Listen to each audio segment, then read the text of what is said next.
Cool. Hi everyone. So as Jen just said, I'm Dom. I'm doing an MRes in Biodiversity Informatics and Genomics at Imperial. Before that I did my undergrad at Imperial in ecology, and I've coordinated the coral reef monitoring programme for Operation Wallis for the past couple of summers in Indonesia. You can find me tweeting at Andradi-Brown. Just look at the hashtag, you'll find lots of tweets. So yeah, I'm happy to talk about experiences doing an MRes, an MSc, MSc, so anything along those lines. Happy to talk about. Hi everyone, my name is Sarah Jane, and I'm in the final year of my PhD. I'm currently researching on how the environment regulates susceptibility in corals, and how this then is going to look at coral bleaching and coral reef management in the future. So I've got an undergraduate in marine biology and I've done my master's in climatic science. So I've done a lot of field work in Indonesia and the Seychelles, as well as doing work in the lab. And you can find me tweeting and blogging at Moral Coral. Hi, my name is Laura Boggeln. I graduated from Sheffield University in 2011, and since then I've been working in consultancy for about 18 months now. But I actually work in an engineering company, and I'm their in-house ecologist as well as doing consultancy. So we'll go and assess the habitat, do protected species surveys, things like that. And I've also got volunteering experience here and abroad, so ask me about any of that. Hi, I'm Alex. I did an undergrad in biology at Oxford. Since then, I took a year out in work, where I work for an organisation called CAVI, which is an agricultural ecology group. And currently, I'm doing my master's in ecology and evolution at Imperial. And my project will focus on microbial ecology. So come and talk to me about that. And then I'm Jen, and I'm one of the graduate course as well. I did my undergrad at Liverpool Uni Marine Biology, and we'll be going to Sheffield in September to start a PhD on climate change and marine systems and lots of maths in London. And I've also published some papers as an undergrad, and I'm currently writing up my honours dissertation that's been published. And I've had experience doing public outreach events and things like that, trying to get people interested in science. So, any questions?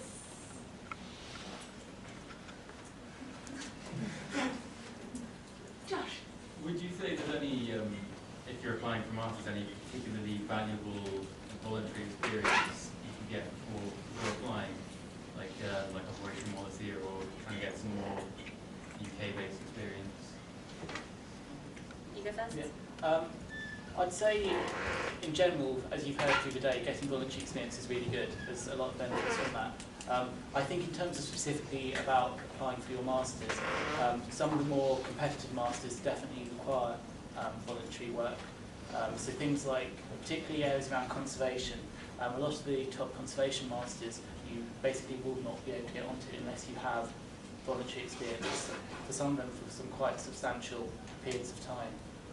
So if you want to go into that area, it's definitely critical. Other areas of ecology, it varies. I think it's important that you do get it, but also I think you can use voluntary experience as a chance to actually explore different areas of ecology and work out what you want to specialise in.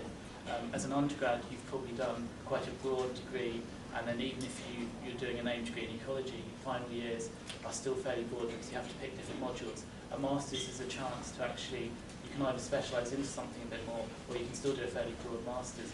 But kind of having that voluntary experience, having time out, helps you decide what you want to do that and which direction you want to go in, I think. Do you have the same? Sorry. I was just going to add something. Yeah, I was going to say that especially you really shouldn't waste that time between undergraduate and masters. Those 3 months are really, really kind of vital, because if you do a master's and then you think about doing a PhD, you've got to remember master's is a year course, so you're going to be ending in August. There's going to be no time to pick up that voluntary work to kind of boost your PhD applications. So those kind of months in between finishing your undergrad and starting a master's is really, really the best time that you're going to be able to get that experience. And also, just so I'm doing PhD applications at the moment, and what you find is most of the PhDs are advertised from mid-November through to January. So actually, when you come to apply for your PhD, you're only a couple of months into your Masters, so you can say, I'm doing a Masters in this, but you haven't really got too much detail about a lot of that because you're only just getting into it. So having that experience from before really is necessary to boost your PhD application. Otherwise, as Sarah says, you have to take time out afterwards to get it. It's really, really hard as well, Masters. You won't have any extra time. Alex, have you got anything else on that? I suppose it's not unreasonable to do a job in your year out that's not that related to ecology, just to earn money and maybe do a voluntary job on the side, because obviously it's quite difficult to get paid experience in ecology. Okay, any other questions? Yes. I just wanted to ask, it's not necessarily about masters, but if you know anybody that did placements, or if you did placements yourself in clergy with kind of companies, and if that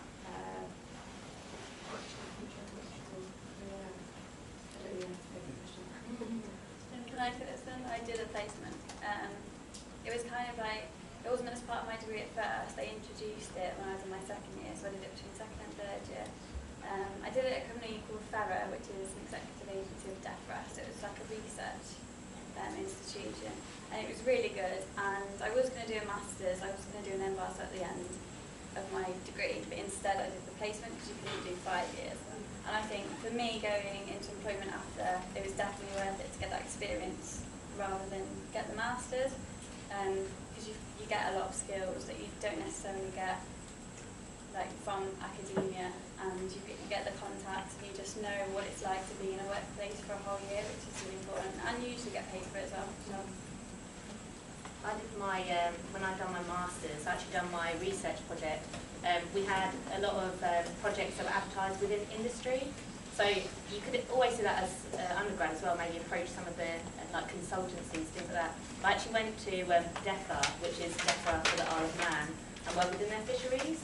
So it was really similar, and I got to do a specific research project and work within like the government organisation. So I got to build a lot of contacts. I got to see kind of how things worked and how what it was like working within a government agency, and they paid me. So which really good in my Masters. So I mean, not just maybe the placement in third year. You should always think about doing research projects within the industry. I think that's a really good tip. So I did my undergrad project with ZSL, and I think there's a lot of opportunity when you're doing your undergrad and masters. Quite often a university will give out a list of kind of proposed general subject areas you can do it in, but normally there's a lot of scope for you to develop your own project ideas with a collaborating partner, and that's a real good way of doing your undergrad or your masters and getting that connections, because it's all about networking, and you get yourself known in an organisation, and then you have someone from there who's kind of co-supervised, and then when you come to want to reference later, you have somebody from an outside institution that's relevant to ecology but isn't actually your university department that's able to provide a reference for you. I definitely think using placement years, that kind of stuff, is a really good thing. I didn't do that myself, but I know several people who took years out as a third year working in institutions that then they started a PhD with 3 months straight from their undergrad, so they didn't do a master's. And it's because they spent that year working with that partner that they're able to do that. And also, so Imperial, where I did my undergrad, offers a module in conjunction with Operation Wallacea, which is how I first got into Opwall. And so I did that as a course, and that was what led to me getting offered a job to go back and work for them. So definitely look for these opportunities involving partners, because that gets your name out there. You get to meet new people who are involved in those organisations, and often it can kind of spiral on and lead to good connections.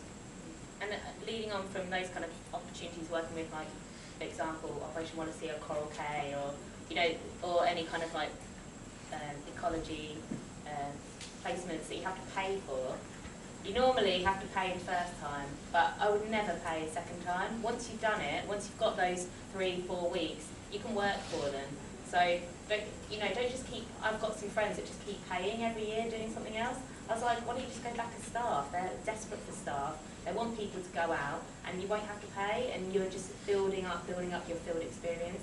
So, I mean, I work for Operation Wallis and Earthwatch, and I've built up months and months of expedition experience, scientific officer, you know, project management. So all of those skills, when I finish my PhD, are the ones that are really going to build on top of.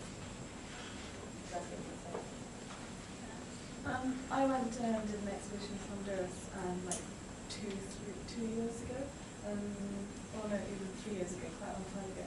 So this is almost too late for me to go back and ask. I've done this before, and I have all this stuff. Definitely. And what do you do? Do you contact them through email or ring them up? I mean, because I'd be interested in working with staff in Indonesia because I've done my dive training course, and so it'd be something that I just. It's a case of getting in touch with whoever's running the site, really. So you can either contact them directly through Opwall, just their email address, send them your details, explain that you've been a past volunteer on a project. And most of these organisations, this goes beyond just Opwall, most of them pretty much only hire staff who've been out on a project with them, so they have the experience of knowing what it's like out there. But just get in touch with them and send them a CV and a brief kind of a couple of paragraphs explaining your background. When you say you dive trained, is that just open water or dive master? That's advanced. Oh, advanced, yeah. Because if you were, a lot of the companies, well, if you were dive master, they advertise on the Paddy Pro's website. But, I mean, for example, so you wouldn't be able to get dives, they hire dive staff and science staff. So you would be going for a science staff position. So, yeah, if you get in touch, for example, with Operation Wallacea, is Dan Exton and Mansell, who runs the Indonesia site. And so what you would either be is, they have general kind of science outreach staff, which is your first year. Normally you get it free, but you have to pay your travel. And then if you go back that subsequent years, you get your travel paid as well. So, yeah, I mean, I've been 5 seasons, so. So even if I worked in Honduras before, I could ask to go to the Indonesia? Yeah, definitely. Okay. I mean, all you have to do, I mean, I've applied for jobs at Coral Cay as well, and they want 4 to 6 weeks. Coral Cay? Yeah, Coral Cay Conservation, they do, for example, like, they're mainly marine based, but they do Philippines, Tobago, they've got loads and loads of things, but they don't do dissertation work, they just do, like, generic kind of reef check surveys and biodiversity. Well, we're very marine focused here, mainly just because we're both kind of working in like a marine area. But these sort of opportunities exist across all the similar organisations, whether they're more terrestrial or marine. And so just look out for those organisations. If you've got experience, get in touch with them and see. Particularly with summer months, which works really well for students, is when they quite often need extra staff to help out. So it can be a really good way to spend a summer between like second and third year in your undergrad, if you can get out to work with one of them. There's a really good one called British Exploring, who they do a lot of terrestrial stuff. And so I know people who have gone out and then previous volunteers then go out as a science leaders the next time. They publish a lot of papers and stuff as well. Yeah, if we things like that, if you want to know any more detail about things like that, yeah, talk to these guys at the networking session afterwards. But has anybody got any more questions? Got 2. I'm going to go with this guy over here and then come back to you if that's okay. Cool, yeah. If you had a choice, what would you better to do? Working experience over the summer or voluntary, or try and get an actual internship? And also, how would you fund it if you're not working over the summer? I think that it depends what you want to go into, I think. What is it you're... Just generally, really. I mean, my main issue is funding it, because I've got to be able to work for free whilst doing either the voluntary work or the internship. And is there anything? So that is a big problem basically with these summer programs. And as was mentioned earlier, you can fundraise to try and cover your costs, but that is a lot of work in advance to do that, and you need to plan very strategically. There are people who come out and totally fundraise everything that they do, and it works. But but it is a lot of work. I'd kind of say an internship that you can do in the UK with an organisation, even if you're not actually out in the field, if you find a lot of these organisations will take on people to help in their offices in the UK, and that can be done as a couple of days a week, so you can do something else at the same time. And so although it's still voluntary, it does give you the scope to do it part-time. And that's how a lot of people do it. And I know quite a few people who do their undergrad, want to do a master's and a PhD and go into conservation, particularly conservation for this sort of stuff. But they spend a year or two after their undergrad, or even after their masters, working with one of the UK-based organisations just for a couple of days a week, and also doing a separate part-time job. I mean, I know, like people. It depends what you want to go into. If you want to go into pure research and go through academia that way, then I mean, if you look out for opportunities to work, so within your university or within your labs, or with some people within your university, tutors, speak to tutors, look for any opportunity. Do you need me to do this?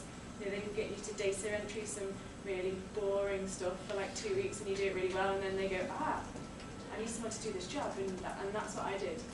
And I got some work slightly different, but I was paid some work through all the summers I was in uni. I mean, at Liverpool, so I didn't have the opportunity to go out and experience anything else, but that, you know, there are ways and means. I think you just have to be open to everything and ask for stuff. You don't ask, you don't get.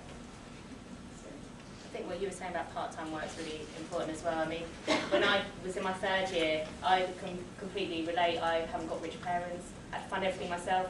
I worked in a nightclub all night, and then I would get until 5 in the morning, and then I'd get up at 9 and go to uni, and I worked like 3 jobs. And the same, I've got several friends who, all of the big companies, like the ZSL do internships and Greenpeace, they all want you to work for 3 to 6 months for free. So, but if you tell them, well, I can only do it part-time, 4 days a week, that gives you 3 days to work part-time. I mean, it's going to be hard work, but it's just for 3 to 6 months. And then you're in a really better opportunity to, you know, get a paid job afterwards. If you're targeting those sort of organisations, what I would say is if you're doing an undergrad or a master's, definitely get in touch with them and try and do a project with them, because that counts as part of your time, kind of getting to know them, because that's partly what that they want you to have experience working with their organisation before they actually give you a paid job. If you can do that through a master's project or something, then that helps a lot and can reduce the amount of time you're doing voluntary work for free when you're not studying. So that's one point. Does that answer your question? How did you go about getting your name published on a paper so early? I did all the work for it and wrote it. So how did you get that opportunity to? Like I was saying before, I did a load of really boring counting of tiny microbes for months and months and months, getting paid very little. And then because I did that, the guy just said, you know, when he had the next job, will you work with me? And then he had, so I was a kind of middle author on a paper that he did with somebody else or another student that was doing some work.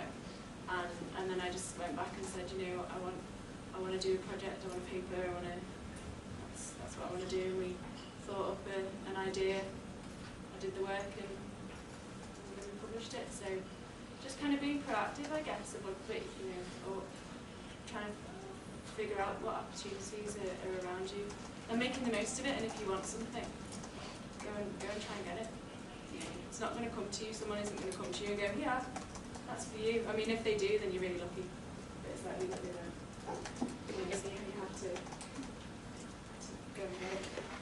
It really depends how nice the supervisor is. I know a lot of people who have slaved months and months collecting data for people, and they said, yeah, we'll put your name in the paper, and they won't. Like, so look at that supervisor, look at how many papers they're past publications, and see if they got students on there, because if they haven't, they're not going to put your name on it. And also, another really good way to get papers is conferences. If you apply for a conference to do a talk or poster, you can apply for the conference proceedings, and it's a really short paper. They're really, really easy to get into, and it counts as a publication.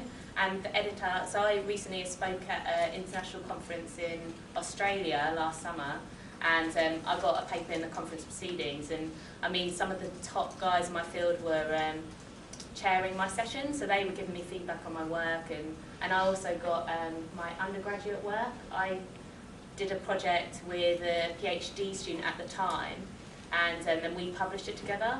So, you know, think about if you're doing any, you know, if you're still in your undergrad or you're doing a master's, maybe even go down and talk to the PhD students. I mean, I've got loads of ideas for projects I'd love a good student to do. You know, and if there was a good student, I would happily let them do the work and publish the work with them. You know, but there's not that many people that are proactive, and the work is hard and it's boring. You know, I do so much boring work for my PhD. There's like a 10% of really, really fun stuff and 90% of really, really boring stuff.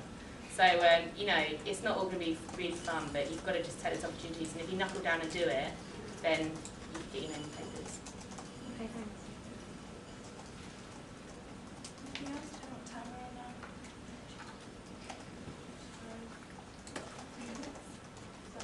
With regards to working on the learning market and doing ecological consulting, Well, I was quite lucky and got work experience between my first and second year of uni in a very similar company, and some of the contacts I made there actually work with the company I work in now. So I use those contacts to hear about the job. And it's quite good going into a company like this because they're not so well advertised, so not as many people apply for them. Like this job is advertised on their website, and you wouldn't look at an engineering company website usually for this type of job. So yeah, I would just say it's about getting the experience and getting the contacts. I found out about that kind of work in the first place when I was like in high school. Oh no, it was when I was in college and did like a week's work experience, kept the manager as my contact, wrote to him when I was in uni. He said, oh yeah, you can have some summer work, and then wrote to them again when it was like in a different company, and then they were like, oh well, there's a job coming up soon, let me know when it was coming out, and then I was like, no. which one did you work on? Amy, it's A-M-E-Y. Sorry, I worked with construction company, university. Oh, okay, yeah. Section which was to do with ecological consulting, and then got more. Oh, right, okay, yeah. Yeah, just use your contacts from there and just find out about this as well and stuff. I was just going to say, a lot of the people earlier seem quite against doing PhD part-time. I wondered what any of you thought about doing a master's part-time, because, like you said, you really don't have much time while you're doing a master's, and you wanted to work at the same time. Is it advisable to do a master's part-time?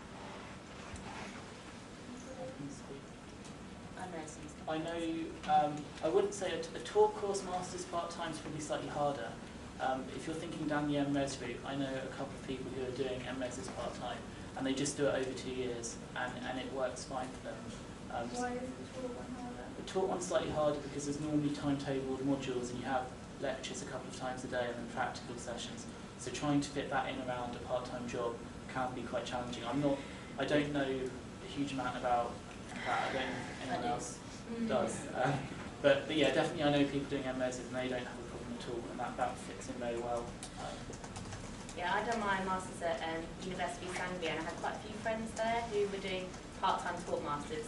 And actually it worked out quite well for them, because what they did is you have to do a set number of modules, and what you do is she decided that she would choose 3 modules in the autumn term, do that, then she had the whole next spring term off, so she worked full-time for like 3 months, and then up until the summer, and then the next year she picked up like the spring modules that she missed out on. So, and it actually worked out quite well for her, because she then done her research project over kind of the 2 summers, and she also could do a couple of the modules that would have clashed otherwise, that she wouldn't have been able to do. So there were 2 modules that clashed in the autumn term, and she got to do both of them. And she wanted to do them. Any more? We've got a little bit of time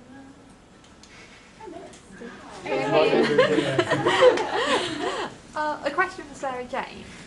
Did you do your PhD with multiple supervisors? And if so, do you have any tips on kind of managing to balance more than one supervisor? Yeah, I do have multiple supervisors, and there's a lot of things now that I kind of wish I had known at the beginning. But for example, one of my supervisors is really, so my main supervisor, he's like head of the department. He doesn't do any of his own research anymore. And he's very ideas person, so he has all these ideas, but he doesn't really kind of think about the practicality. Whereas my other supervisor is heavily research based, and he's up to date on all the research methods, and he's very, very like do it based. So it's quite a nice balance, and it's quite good because I go to one on all of the kind of techniques, and then I'll kind of learn how to manage my other one in his, let's do this, let's do this, let's do this, and not really thinking about it. And then I also, they're really good friends. They get on quite well, which is quite good. And I have an internal supervisor as well in the university, and she's quite good for balance. So the other two, they'll kind of bounce ideas off each other all the time. And my project was getting bigger and bigger and bigger and bigger. And I went to my internal supervisor, and I basically wrote out a contents page. And I was like, oh, you know, can you have a look through it? And she kind of got to the end and was like, why do you need this? You know, this is more than enough work. And really, sometimes your supervisor will just keep giving you more and more and more and more to do and not really know where to end the project. Whereas she was like, well, you know, that's the end of it. Just only do that if you've got time. Focus on this. It's good to have kind of an outside bit of balance. But it's good to kind of think, it can be really difficult if you have two supervisors with opposing views, and I have lots of friends who have that. So, you know, just managing it at the beginning and learning what type of people they are, and maybe getting an outside opinion, you know, can work quite well. Might be an idea to try and meet any potential supervisors beforehand and just see if you've got it. See if you get on straight away. You know what it's like when you meet someone. You know if you're gonna get on with them or if you kind of just instantly don't gel as well. Yeah, it's important to get on with your supervisor, but you can change supervisor, but it makes it a lot more difficult on you later on. So I mean, that's a really good tip to meet them. Anybody else? Do we have something over here? It's been quiet in the same room.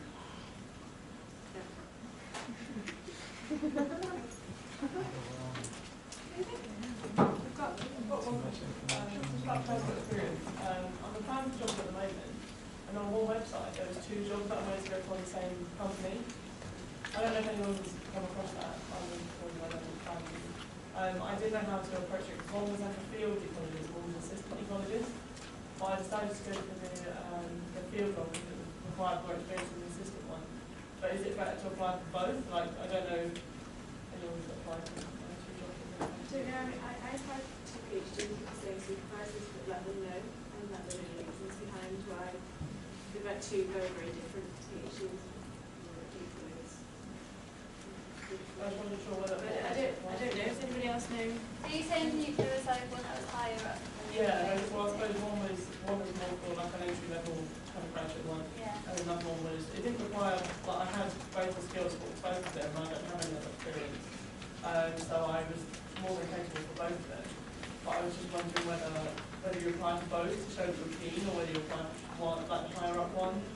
I don't know. As long as you can write two targeted CVs that don't contradict each other, then it's probably fine. But it might be worth speaking to the company first. Yeah, I'd say I'd get in touch with them.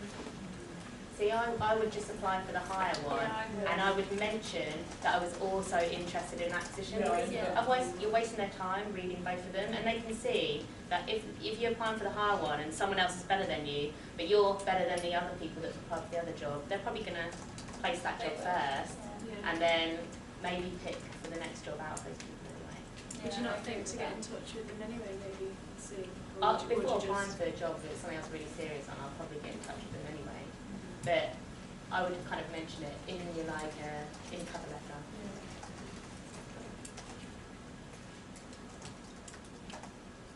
5 minutes. Yeah. What sort of companies sort of use sort of ecology consultancy? Because I know you said engineering companies. Is it just generic? What sort of company would you approach when you're working with? Well, you get your ecological consultancies, which just focus on ecological consultancy, like big ones, like can't really name them right now, RSK, BSG, like things like that, Thompson Ecology, places like that. So they're just ecology, and then you get your kind of like consultancy companies, which might have ecology as a department, they might have geotechnical, they might even have engineering as well, so things like that. And then you get the other companies, say like my company specialises in highways and railways. So I'm their in-house ecologist, but then we do consultancy as well with external clients and councillors and things like that. And also, yeah, councils is another example. They'll have their own ecologists, but they might be more along the planning lines. There is like a wide range, so yeah, just look everywhere basically. Yeah, there's really anywhere. Any of the big companies like oil companies, nothing. Even for example, like some supermarkets have, you know, not only just on like store placement, but for example, I know someone that works for Marks and Spencer's as a consultant for their sustainable seafood. So they travel the world looking at the fisheries and going to like prawn farms and things like that, and you know, looking at whether they can say it's sustainably managed and things like that. So you know, even in the unlikely places, there are these like ecology jobs, and it's really those kind of things you learn from contacts. So that's why it's really good to look at LinkedIn and see people who've done certain degrees, what jobs are they in now, and things like that.